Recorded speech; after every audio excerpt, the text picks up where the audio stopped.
What's going on, guys? We're back for the HUSLA podcast. We have a new guest here. We call him many names, but I'm going to call him Cam today. Ooh, first time for everything. First time calling him his actual name. Slam and Brown. So anyway, what I can call you the Polish Beast. Yeah, we'll go with that. Cam's the Polish Beast, as you can tell. He's an absolute animal, and he has been since. I was training for years before Cam. He overtook me in 6 months, and this is in year. I started going to the gym 2013, so year 10. 2013. Towards the end of the year. Literally, I reckon 6 months, and Cam was dwarfing me. So that's why he's the Polish Beast. Always has been since almost day one. I'm looking at the camera the whole time. What am I doing? Anyway, so Cam is a strength coach. He's a powerlifting coach here at HUSLA. He's been with HUSLA for 3 and a bit years. Signed the contract on the 26th of January 2021. Made it official. Pushing 4 years. Whilst wearing glasses. I dropped the knee. What was it? 2021. What did you just say? It was on the 26th of Jan in 2021. That's when I dropped the knee. Yeah. So 2021, what's that? 3 years now, Jan, three Pushing and a half 4, years. I guess. Yeah. We're nearing onto 4 years. So Any chance we can get that photo? yeah, we'll get the photo up. I think we've also got another photo to get up of Cam. It's actually my phone contact. Yeah, that's frightening. If Cam allows it, because I don't want to force him too much, but if Cam allows it, we can get that up on the screen here. Anyway, so Cam's a powerlifting coach here at HUSLA. Been with us for 3.5 years. He's really been here for the majority of I guess the business's growth and all of the things that we've been doing over the last few years. All of the changes. Cam's been one of the main mofos who's been behind the scenes helping out, making it happen, and it couldn't be possible without Cam. So that's the Polish Beast sitting across from me right here. And then obviously I don't need to introduce Anthea again. Anthea, co-host over here. Peace out sign. Yeah, well, I mean, I've got a whole bunch of questions that I want to ask. So I guess we'll get straight into it. Is there anything that I've missed with introducing you? No, I think that's pretty much everything, yeah. Cam, first question to kick off the interview here, if you want to call it an interview, is where did it start for you? Oh, I mean, look, I've always been, I guess, reasonably active. Like as a kid, did the usual team sport thing. I was pretty useless at any ball sports. Just cause Useless? No, I was, Such an aggressive word. I was definitely, I don't know, a list clogger. What? A list clogger. That's like someone who's just like taking up valuable space. Like I remember in footy, like again, I didn't know at the time, but I was back then incredibly short-sighted. So Clogged. hand-eye coordination wasn't great. I remember in footy, like I'd be, playing and I'd just be watching the time the whole time, being like, oh, when's this game going to be over? I just want to go home. I'm still losing it over the list clogger. Yeah, call it how I say it. Played the usual sort of, football, basketball. I was fairly into martial arts as a kid, and then, up until sort of my early mid-20s, and then I guess got more into powerlifting. But, I guess I've always loved being active, and then I remember seeing a photo of a bodybuilder and saying to Dad, like, I was fascinated by it because obviously you don't see bodybuilders that often, especially when you're a young kid before the internet wasn't what it is now back then. So I said to Dad, how do you look like that? And he basically said to me, oh, you just do this a bunch, which is, if you're just listening, it's basically just a curl motion. Yep. So I remember we were on holiday at the time, so I just walked around all day just doing curls with no weight. Yeah, thinking I was going to get henched like that. And then, I remember end of year 7, I was wearing a singlet and I thought, oh, I'm a bit skinnier than I'd like to be. So again, said to Dad, how to get bigger arms. And again, he just told me to do a bunch of curls. So it was 60 bicep curls every morning, shake of Masashi bulk. And Dad let you have Masashi bulk?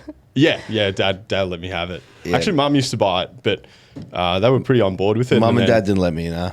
Yeah, no. Well, protein powder is basically, steroids. It's a growth stunter. Yeah. You don't know what's in it. So That's what I got. Yeah. And I used to dish out the old it's in baby formula, like like WPI is literally in baby formula, and I still couldn't get them across the line, so I had to sneak it in, hide it underneath my desk, and put stuff in front of it. The Serious Mass from Optimum, which is what I started on. Now I'm all bulk nutrients, of course. But I had to hide it underneath the desk, and then Mum found it one day, and she's like, "What's this? What's this?" I'm like, "Fucking roids, mate." It's literally protein powder. It's milk powder with some sugar in it. I was like 15, drinking like 1,200 calories. Anyway, so I wasn't allowed to stunt my growth. It looks like it did stunt it, so genetics played I'm pretty sure. Anyway, you were saying. Musashi bulk 60 curls morning. Yeah, and then graduated to a chin-up bar because I wanted a bigger back. I did the same shit. Chin-up bar from eBay. On the architrave. On the arc, push-ups, and then just started, doing squats and pistol squats and all the rest. And then, I decided I wanted to go to the gym in Year 10, so I got a membership to the old Bentley Fitness. The old BFC. Anyone out there that knows? Yeah, about half of McKinnon Secondary went to Bentley Fitness. Yeah, so. It was a sick gym at the time. It was a great time good, as well. It was a lot of fun. Yeah, and everyone was there. Everyone was like coming straight after school, 3-hour workouts, sauna. Yeah, they had sauna, steam room, spa, swimming pool across the road, which I had access to. It was good. It was cool. Yeah, was everyone in stringers? Did we wear stringers? I think I stopped wearing stringers after I started at what's that other gym? YMCA. Oh yeah. YMCA in Caulfield. I wore stringers there. Then I stopped wearing stringers. Yeah. I was too self-conscious to wear singlets, so I was just t-shirts. Dude, we got to get a day going here where we just rock up in stringers and train. Stringer Saturdays or something Stringer Saturdays. Yeah. So funny. So started training at Bentley Fitness, and then we had in my Year 10 human movement class, we went on an excursion to Woodford SSC. Went there, and I guess it was completely different to what I'd ever seen on the internet, or it's different to what you get at a normal gym. He took us through a session that he'd typically program for some of his S&C athletes, and I thought, this is really cool. So I spoke to Woody after that, and we messaged on Facebook, and he said, try to do exercise science if you can. It's a really good base. The industry back then wasn't what it is now. Now there's a lot more room for smaller boutique performance gyms, but his seemed to be, I think it was Woodford and Core Advantage were probably the first couple in Melbourne that were really pushing that different market. So ever since then, Year 10, I was sort of focused on S&C. Back then I thought I wanted to do S&C and getting into exercise science. And then, after Year 12, enrolled in exercise science, and I went from there. Wild. Slay. I want to go back to when you said you did some martial arts and then you went into powerlifting. Tell us a little bit more about the martial arts and sort of what led you to move into powerlifting. Well, look, it was a few things. Again, I'd always done martial arts as a kid. I got bullied in prep, so Dad enrolled me in was Taekwondo back then, and then when I was a teenager, moved to kickboxing and BJJ. So I did those for BJJ. Did you get to wreck the bully? Well, no, he just stopped picking on me, but I never. Yeah, there were never any altercations, but damn. Yeah, did Taekwondo for ages, as a lot of kids do, and then did BJJ. I think it was about 4 or 5 years maybe in the end, and kickboxing was sort of a constant as well. It was Muay Thai, but I'll call it kickboxing for people who don't know Muay Thai. Yeah. And then, it was kind of a timing thing. I started coaching with Buzz. COVID rolled around, so all the martial arts gyms were closed. I had a home gym set up at home, and I was just loving powerlifting. So I thought, I'm going to focus on this. I can't do martial arts at the moment anyway because they're all closed. And I just fell in love with powerlifting, and I guess the head trauma thing was a little bit of a concern. I'd sort of dabbled with the idea of doing an amateur fight, but then I was like, again, head trauma, it's a little bit risky, probably not something I want to accumulate too much of. But that neck should be it should stabilize pretty well. Yeah, I mean, hopefully, but. So I think what everyone wants to know was the neck thick before powerlifting or after? Well, I think it's definitely thickened up with powerlifting. I don't think I had a thick neck as a kid or anything like that. And the the old waking up choking's definitely started with powerlifting. So I'd say, yeah. The old sleep app. Yeah, killer. Nice. So with your martial arts, I'm pretty sure you're a trained killer. I mean, I don't know if I'd say that, but yeah, I was decent. Striking. Any accolades along the way? Not really. Like I competed a few times in like local comps, but nothing I would say overly significant. Striking always came more naturally to me, and I just found I got better at that like a lot more quickly. But Polish based. Yeah. I always loved grappling as well, but again, I just sort of felt like I'd run my course with it a little bit, and just I guess you have to prioritize something, and I just wanted to prioritize powerlifting. You go. I was going to say, do you have the itch to return and do some of it alongside powerlifting? Look, I have. It's just when I've gone back, I've picked up sort of some niggles and things like that have taken away from my ability to train. So fragile guy. Yeah. I'm the opposite of anti-fragile. I'm very fragile. I did one BJJ session. I reckon I'd really, really enjoy it. Need to get my fitness up, but my shoulders are cooked. I couldn't bench that whole week. Yeah. And I was like, I'm going to have to finish powerlifting before starting. Didn't you have to pull over and... It's Cam's podcast, but I'll tell the story. So I did the first BJJ sesh, and I got no skill. No skill. I can throw myself around pretty well, but I don't know how to do anything. So all the guys that we were grappling with, obviously I was the strongest. So they were trying to lock me, and I was just hamstring curl. Not today, buddy. And same with the arms. I was like, it's just not happening. Anyway, but doing that just took it out of me. Yeah. So at the end, I was shirt off, breathing deeply. Got in the car, and I had metallic flavor in my mouth. I was cooked. What's that from? When you do a really, really hard effort, and then you get that metallic-y flavor, if you go for a run too hard or something like that, or if you just heaps unfit. Wow. Anyway, you get that. I got the metallic flavor. Anyway, on the way home, I was literally so dizzy. I had to pull over on Nepean Highway, turn the car off, recline the seat, have a nap. Yeah. I slept for 20 minutes. Woke up, I felt a fair bit better, but not perfect, but a fair bit better. Anyway, that's the story. Yeah. So all those sports are tiered by a belt, color of a belt, or is it not really like Muay that? Thai, no. Yep. But yeah, BJJ, yes. BJJ is, again, typically the hardest one to achieve a black belt. If you're a black belt in jiu-jitsu, look, there are a few exceptions, but you're probably training 3-4 times a week for, some of them 8-10 years before they get a black belt. 3-4 times a week. Yeah, honestly, a lot of jiu-jitsu guys will train every day. Wow. And it'll take them, anywhere between sort of 7 to 10 years to get a black belt. Wow, that's crazy because you gotta, or you don't have to, but you want to fit in your strength training around that as well. And that's it's a lot of time just being in a gym setting or some sort of training setting. That's wild. Yeah. What'd you get to?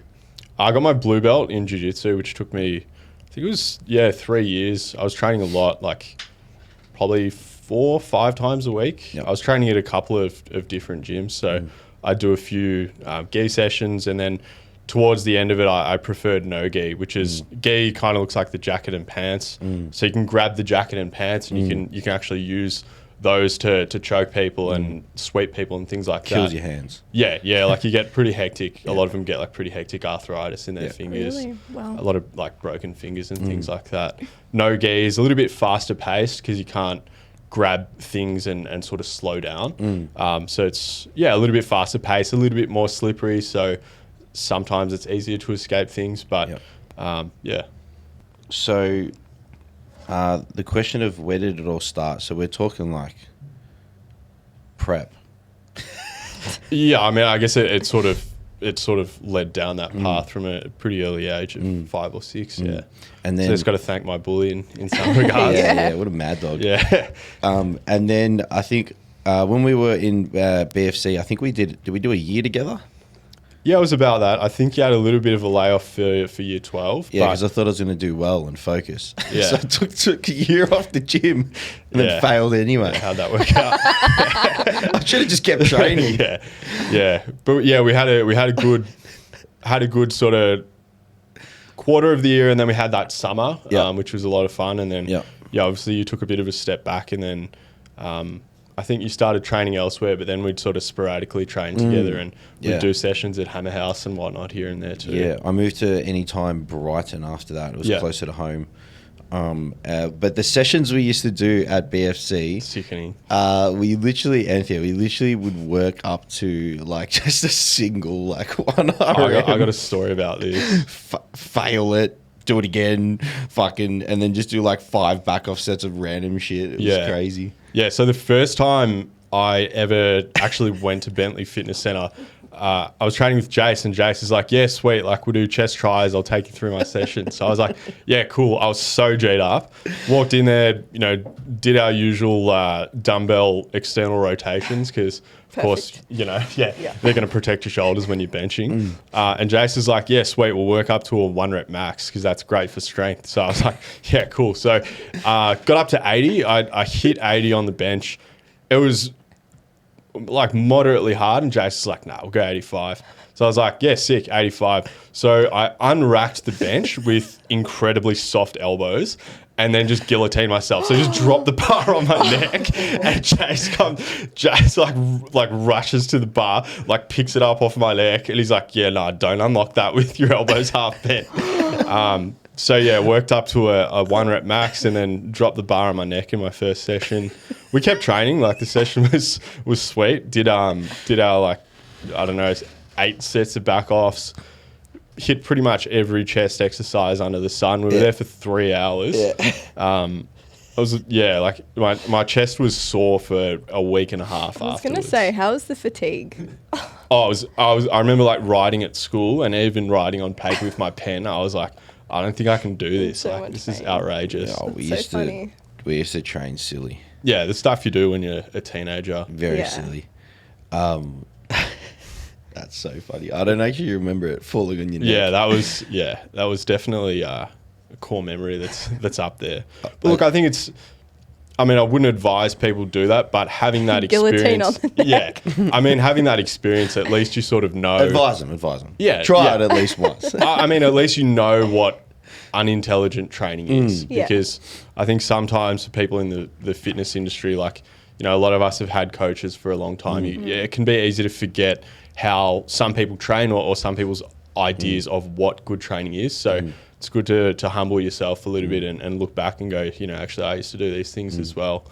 So, you know, everyone starts somewhere. Yeah, I remember we used to do chest and back on one day, and it was like 12 plus reps. And then on the other day, it'd be like 5 or below reps, chest and back. And we did the same with legs. So it was like in a week, you'd do like a high rep day and then like a strength day. Is that like undulating?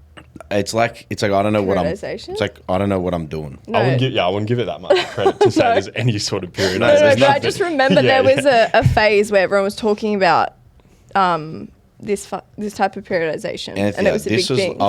This was like 13 years ago or something. Like this is 12 years ago or something. Like it was like an idea that I had. Oh, we should do both because then we can get better at both. No, but surely you guys were following someone on social media. Nah.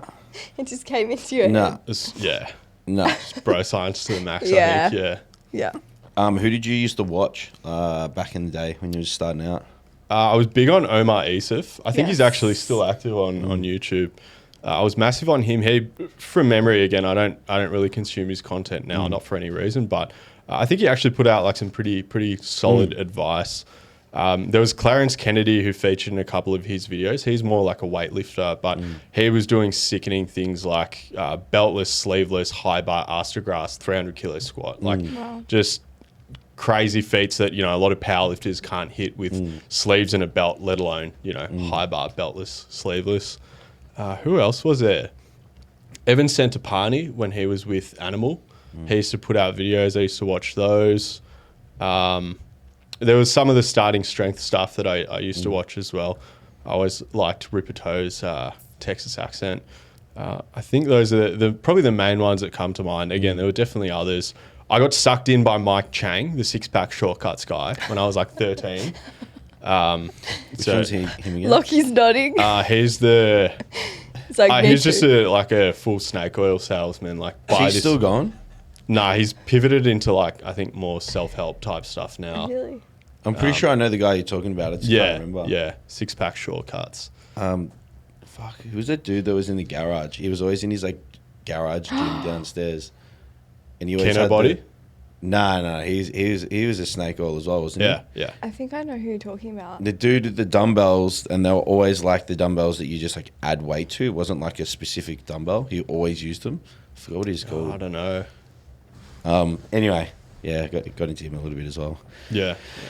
So since the good old days, you've gotten yourself covered in tats. Yeah. I think the question that everyone always has is what do they mean?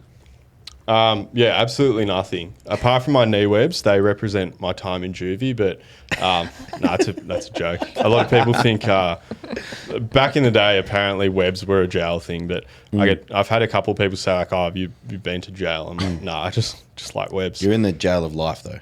Yeah, penitentiary of life. Yeah, no, absolutely nothing. I just like the look of them. Yep. There's a lot of like history behind traditional tattoos, which I enjoy as well. Yeah. Tell us about it. Oh, like just like people that really like push the art of it. Like a big one's Ed Hardy. So everyone knows the clothing brand Ed Hardy with all the Jersey Diamantes and yeah. So he's actually one of the most renowned tattooers in the world. I think he was the first artist to actually bring custom tattooing to America. So before that, you'd just pick a design off the wall. Whereas he spent a lot of time in Japan, learnt from them, brought back some of the concepts of like, this is a private studio, custom design. So he sort of pushed the envelope there. A lot of people would know Sailor Jerry, maybe from the rum, but he was actually a tattooer as well in Hawaii. There's a lot of Australian history as well. Like there's a guy, Johnny Dollar, who's been tattooing 60 odd years, who's actually still tattooing now. So I just, like this design, for instance, I've gotten a book, the lady head, and the design was drawn in like the 20s. So I just think it's cool, like this design's 100 or so years old. People have been getting a similar variation. Like, I just think they're sick. Yep. Yeah. Very cool. An arty thing for you. Yeah. What's the plan for future tattoos? Oh, I mean, look, realistically, like I'll get covered. I've got a couple booked on my calf, sort of near the shin in October. And yeah, again, realistically, like pretty much full coverage.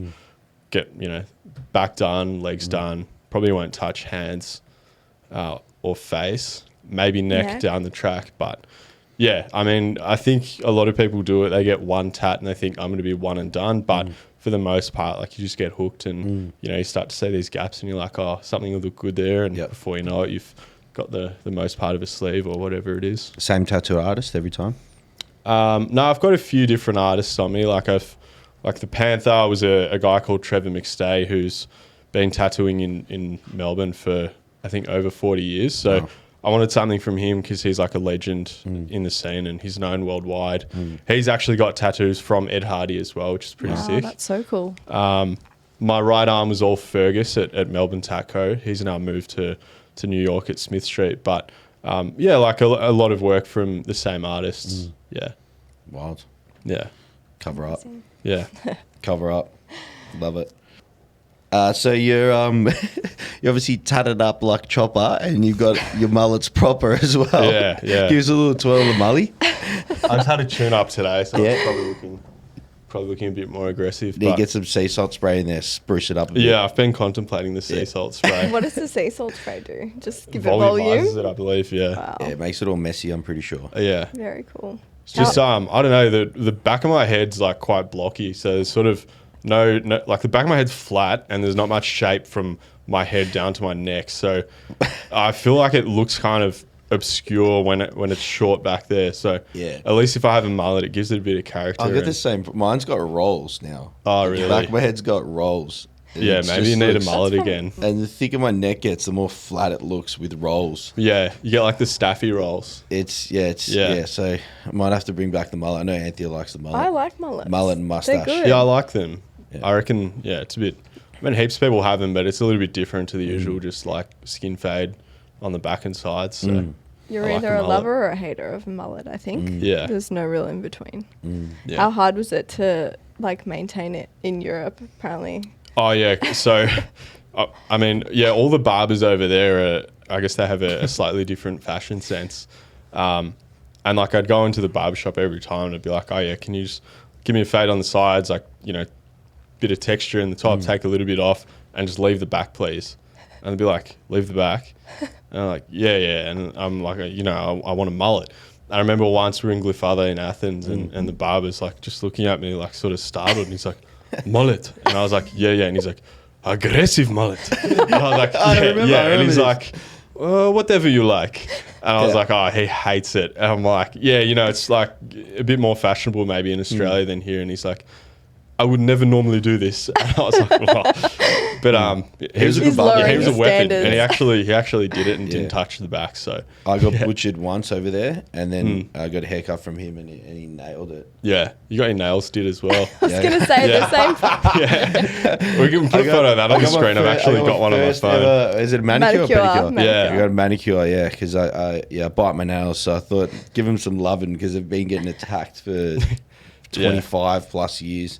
Yeah. I'm 28, so I can't remember it. I don't know. Like, I just cancelled out the first 3 years because you probably can't remember back then. Yeah. But as long as I can remember, my nails have been getting attacked. So. But it wasn't really like a consensual manicure, was it?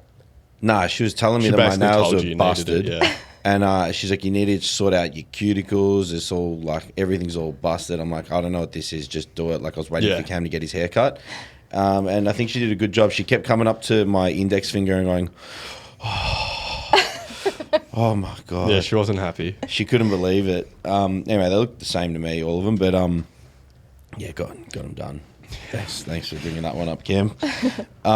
So why the fitness industry? I mean, yeah, look, I think I touched on it a little bit before, but just, you know, being active as a kid, found a real passion for training when I was going to the gym. And then, you know, I thought, you know, it'd be cool if I could make something of this. And then, had that excursion to Woodford SSC and saw that, you know, people were actually making something of it outside of just sort of like maybe like a session-to-session PT context. And I thought, you know, it'd be cool to focus on people with performance goals and just help them get there. So, And now you're coaching like literally predominantly powerlifters and for... like a lot of powerlifters and then a lot of people with sort of general strength goals. But I'd say like I've got a good list of powerlifters now. A lot of them have been with me for a while too. Freaking so strong. Yeah. Like you've got a good book of like really strong guys and girls. Like Molly was, what did she bench? She benched an easy 85 the other week. That's crazy. So strong. Yeah, so I think it's good. Like she's definitely a candidate for a 100 kilo bench. Shout out, Molly. Massive shout out Molly and Deloro. Yeah. Again, it's just a time thing. Like, just keep accumulating good training. You got you got to do all the right things along the way. 100%. You know what I mean? Yeah. Like coaching's not just like programming and nutrition. You know what I mean? You got to keep them motivated and make sure that they're overcoming all of the hurdles in their life as well. So like the program, the nutrition's like one thing, but like actually keeping them on board, focused, working with you, doing all the right things, and all that sort of stuff is literally like that is the job. The job's 100%. not like writing a good program because like, it's not that hard to put together a good program. Like putting together a good program is sweet, but putting together a good program that suits someone in their specific point in their life that they're living at that point in time, whatever I just said, you get what I mean? That's the hard part, you know? Like we got people, like I know you probably have this as well, people that are super busy. They can only get into the gym like, you know, for 45 minutes or, you know, and you might get them in, you know, several times a week instead of less, or you know, they might do those bigger sessions but less of them, or you might prioritize a lot of their volume on the weekend or what. Anyway, that's the hardest stuff because that's like just essentially just getting to know the person and like trying to figure out what suits them, make those adjustments. That's coaching, you know.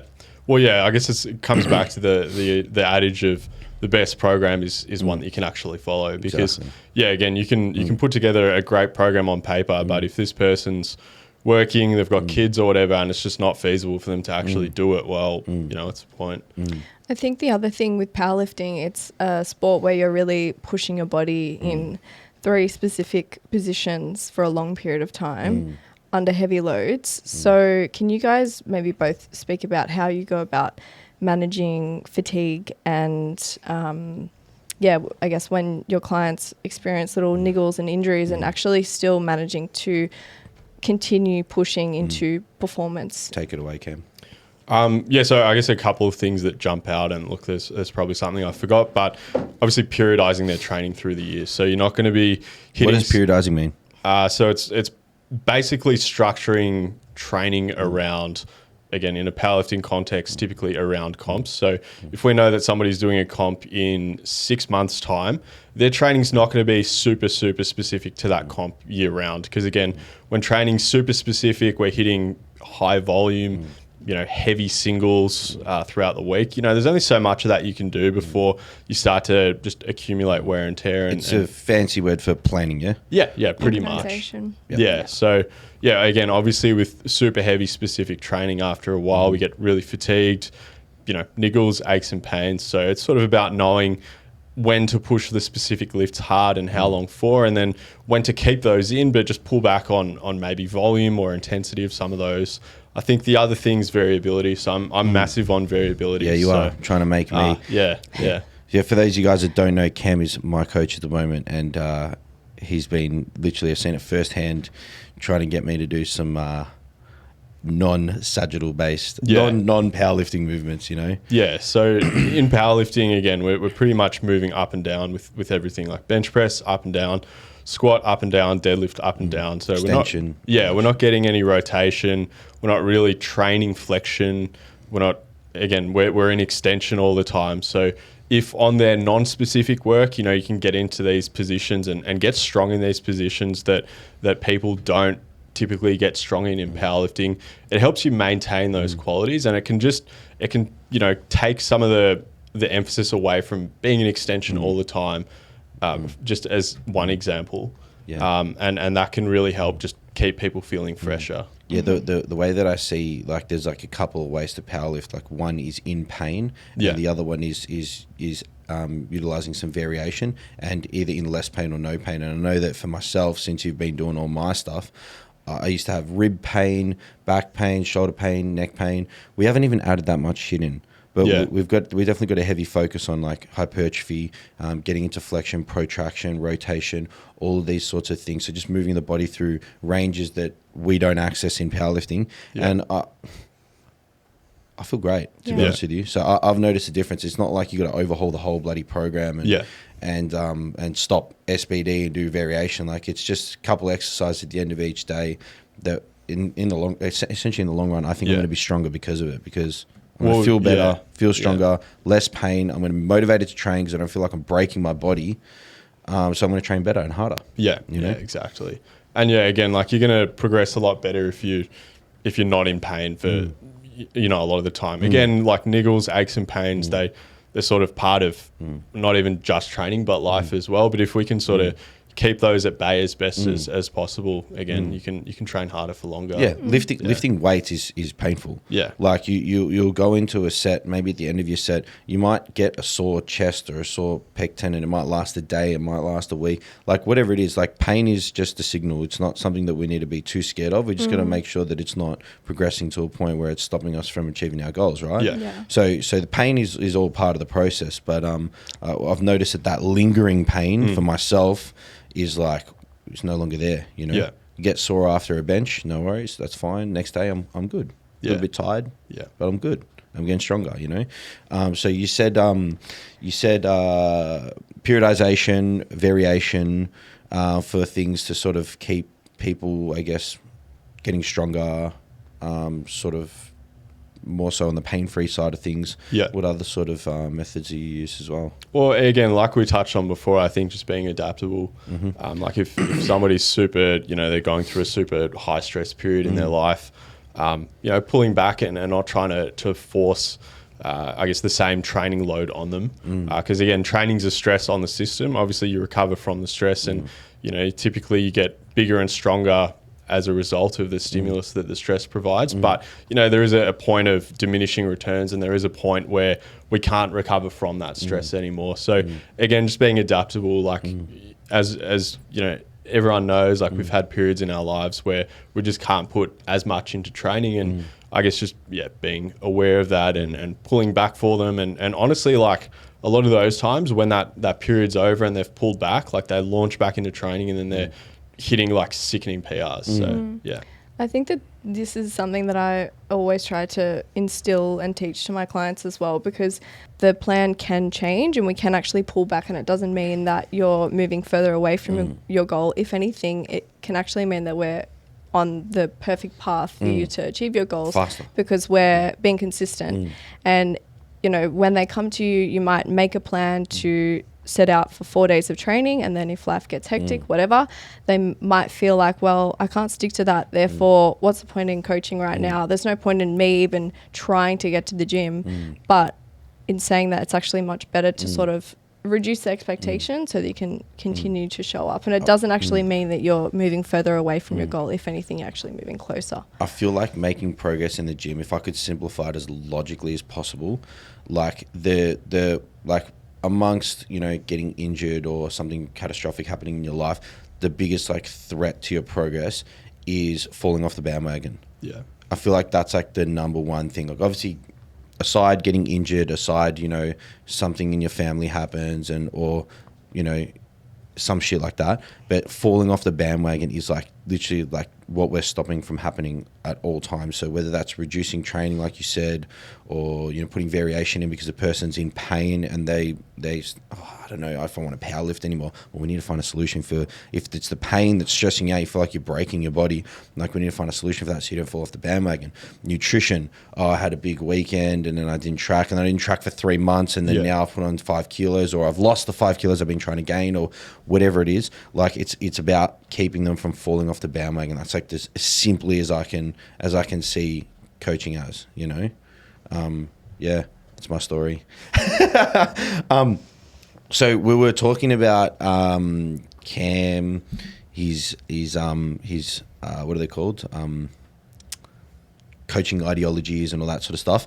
And what we're actually going to be doing today, guys, is we're going to be giving away a free consultation call with Cam and a free individualized program. So this is, so it's a good time to chuck it in now, because it's very relevant. So Cam is going to be doing a free consultation call for one of you guys and delivering to you a completely individualized program. For us, this is valued at $290 for the consult call and the individualized program. So he's going to do a deep dive into your situation, and, you know, work all the things that you have to face in your life and construct a program that suits you. So anyone out there who has been wondering, what would it be like to get a coach? This is the perfect way to get you a little taste of having someone to do, you know, at least the first step, which is the program for you. It's obviously not coaching, but it's just a program for you. So this is new people out there, new powerlifters, new strength trainers, or someone out there just with no coach that wants to get a taste of what it's like to have someone in your corner. This is really good for you. All you have to do is share the podcast and send a screenshot of you sharing it on whatever social platform you want to @HUSLA_media, and you will go into the draw. There's a draw here from last week.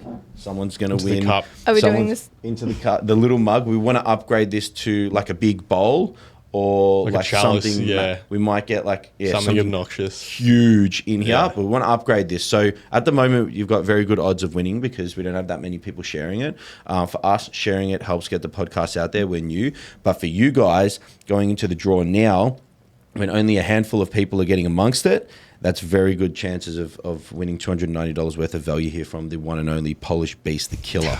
Anyway, we're going to draw that winner. Someone's going to win Anthea's individualized program from last podcast. We're going to be doing a giveaway every single podcast, so stay tuned for that. We're going to draw the thingo, and if you want to get amongst this, pause it right now, take a screenshot, share it, and tag it. Anyway, I have a question. Go hard. So, Woody's advice that he gave to you to go to uni, good advice or shit advice? Look, in the context, so again, I'll preface this by saying, obviously, like, his intentions were fantastic. He was, course. You know, trying to help a 15, 16-year-old out. Yes. And yeah, again, in the context of working in high performance, like 100%, you definitely need again, for the most part, you need a uni degree. Now it's pretty much you need to have done a master's. Look, for what I'm doing now, I don't necessarily need a degree. But you know, I guess it's not the worst thing to fall back on. Yes. I am, whatever it is, like 35 grand. It's great that you in did debt, but I've paid some of it off. But it's definitely good to have. I think, to be completely honest, I think you would agree as well, Anthea. Like, there's a lot of room for improvement within the exercise science curriculum course, whatever you want to call it. Yeah. I think there's way more room for improvement in Cert 3 and 4, though. Like, 100%. we need more guys like you that go and do uni and then become a freaking PT, because the standard that I was taught when I did my Cert 3 and 4 was crazy. I didn't even start in the industry until I did upskilling courses years later, where I actually felt confident enough that I could do it, you know, through strength culture and on all of these other courses that I did. So we've got people that can go and do an online course. This is not an ad for it. Like, go and do an online Cert 3 and 4 and come out and start coaching people. And there is no regulation, and the quality can be as shit as you want it to be because no one's looking over it. It's fucked. The advice that I always give to people that are wanting to get into the industry is to do the course.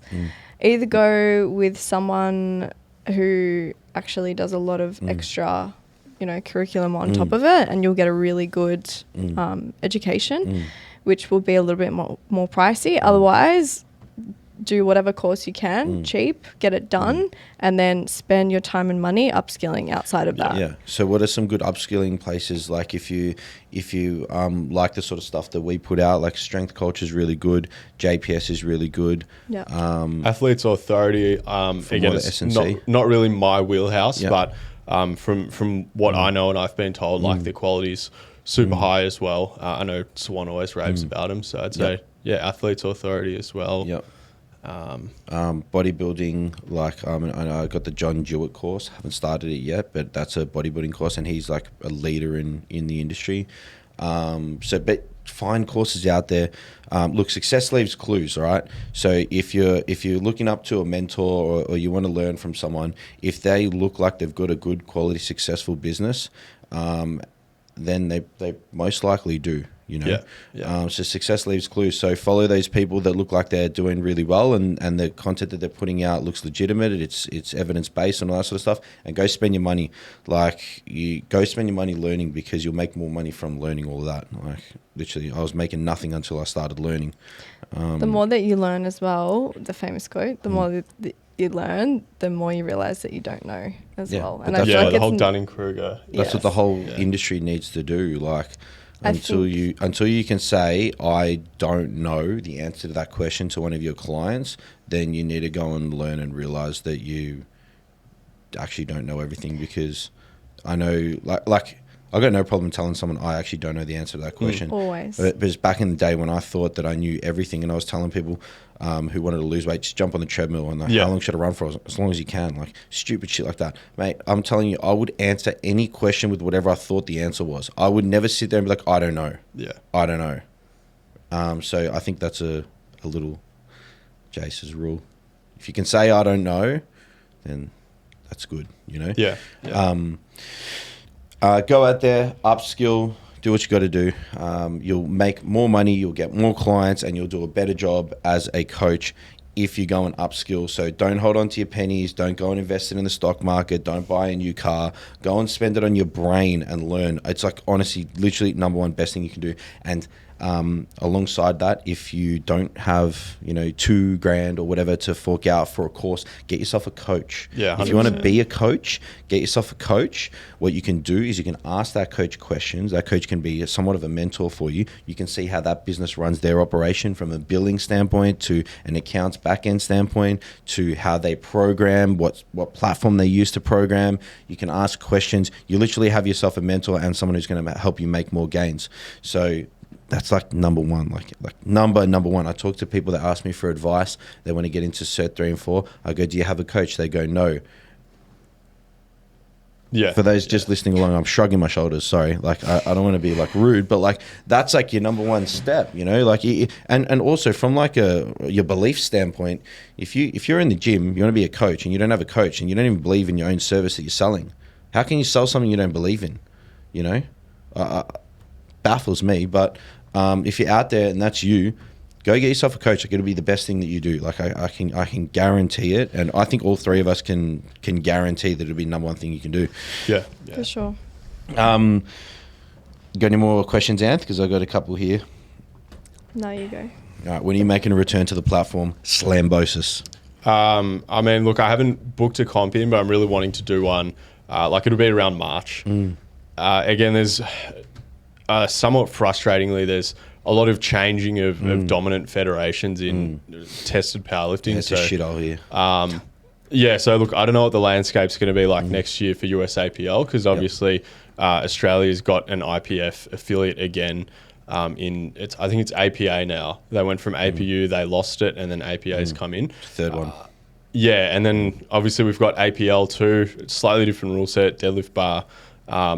If I can stick with USAPL, I probably just will, just out of familiarity. And again, I'd probably just rather pull on a stiff bar. But definitely March. Like I've again, like periodized my training around a comp in sort of the March range, give or take a couple of weeks. So yeah, I'm March next year, lock it in. Yeah, honestly, I haven't been this excited to train in probably a year and a half, 2 years.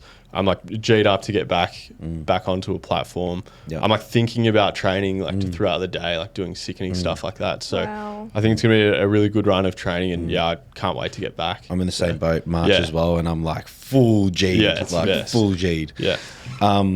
I also just remembered as well, Cam also has a free powerlifting ebook out there for anyone that likes, powerlifting and wants to get into it. It's a completely free resource on the HUSLA Lifting website. Yeah, it's free. Like, just go download it, and My Cam put Instagram that together. bio as well. In Cam's Just Instagram download bio. Yeah, Cam put that together, and it's quality.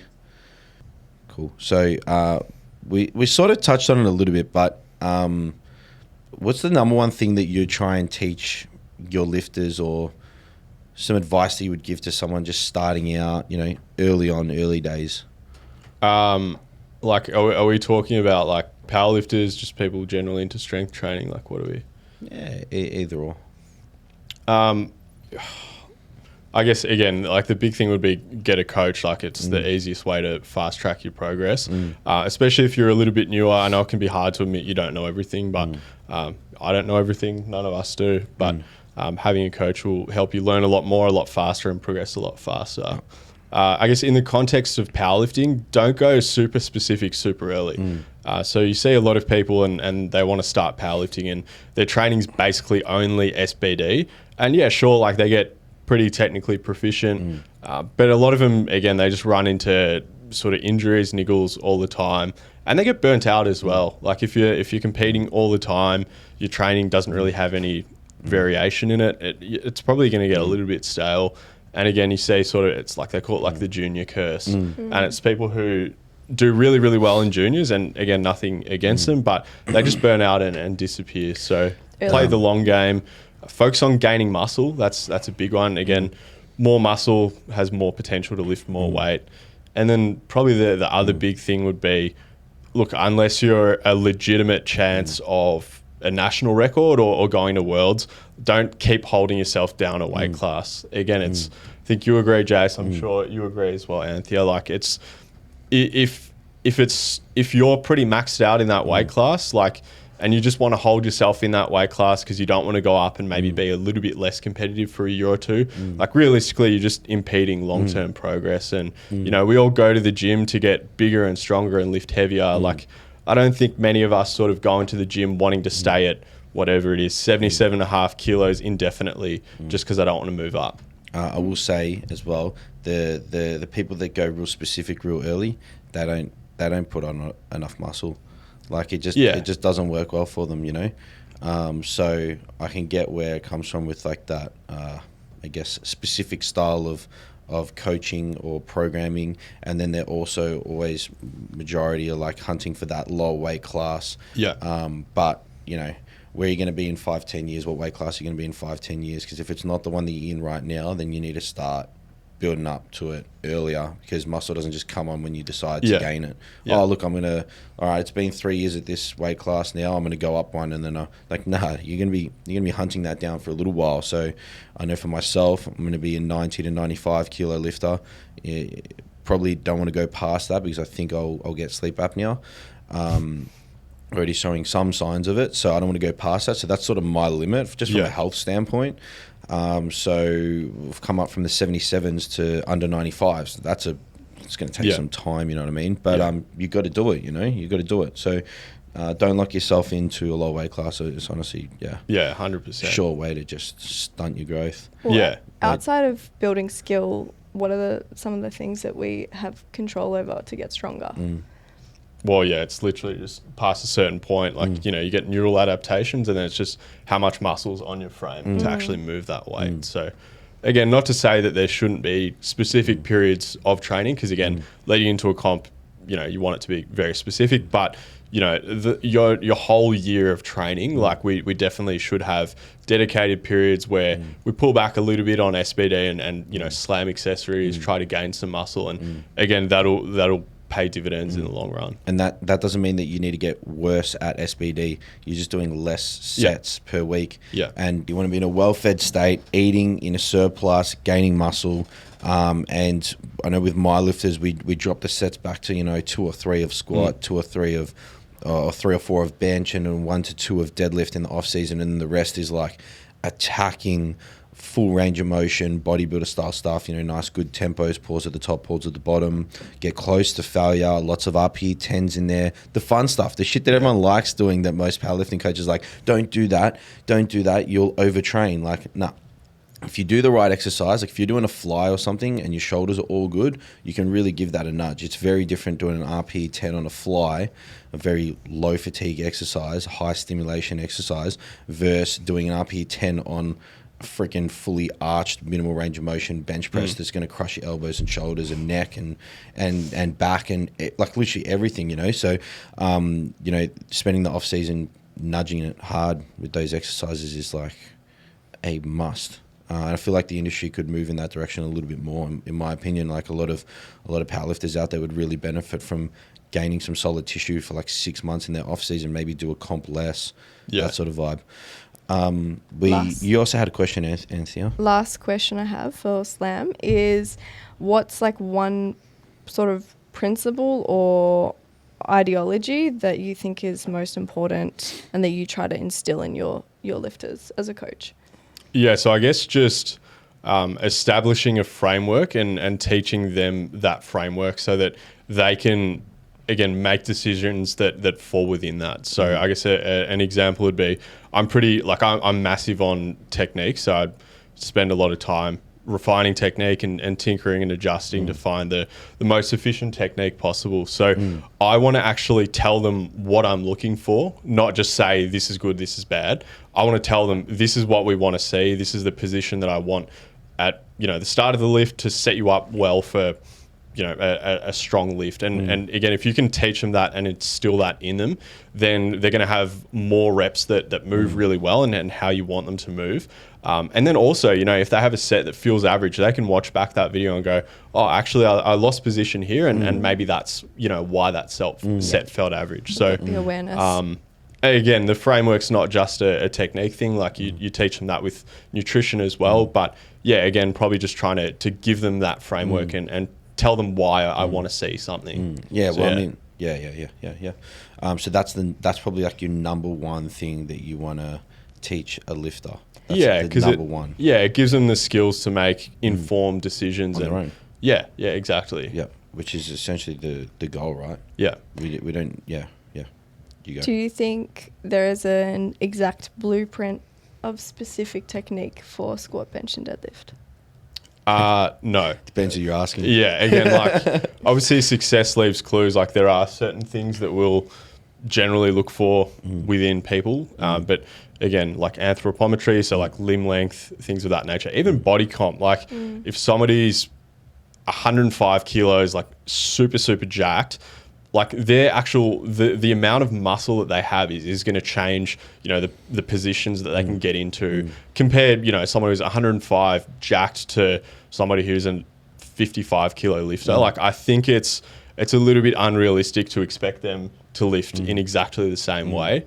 And I think past a certain point, you're sort of just pushing a square peg through a round hole. So again, like success definitely leaves clues. That's not to say like, there aren't commonalities to look for, but I think to say that there aren't going to be individual differences is, it's not something that I agree with. Yeah, so that's close-minded. Hand grip, foot positioning, even like the angle of your torso in a squat, like all kinds of shit will be completely different from person to person. It's essentially our job to find like what's best suited. I've got super short femurs. Like my squat, even my low bar, it's like definitely one of the more upright low bars you'll see. Extremely. But like for me, I actually can't hinge my squat that much just because, again, my femurs are short, like it's an upright squat. Whereas you get somebody who's got really, really long femurs, to expect them to be as upright as someone like me, it's just completely disregarding like anatomy. So I think, and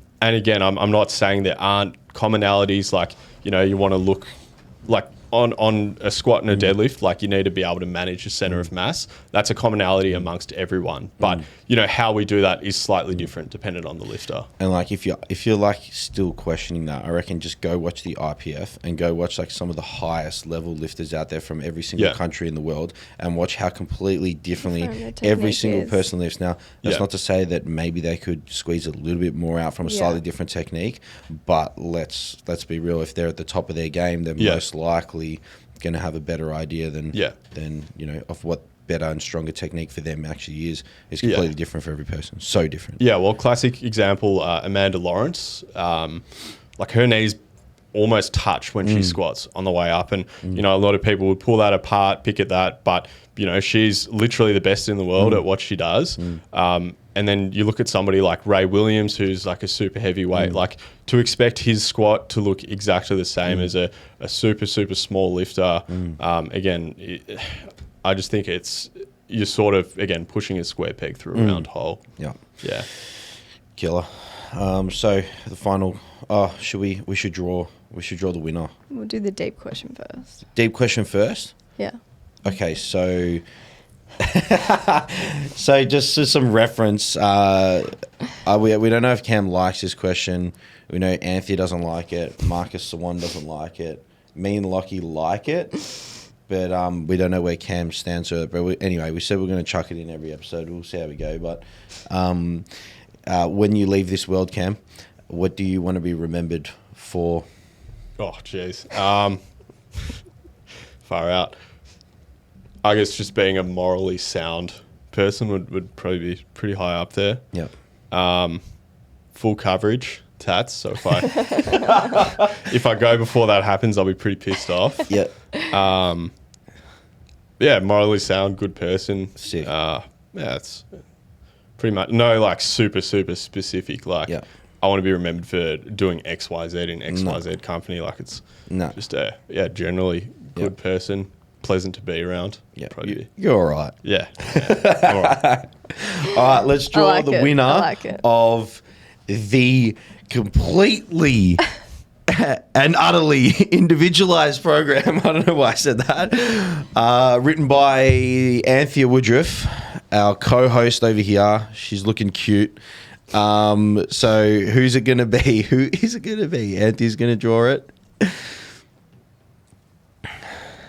Tamara B. Tamara B. Let's go. Congratulations, Tamara. You're about to get ultra jacked.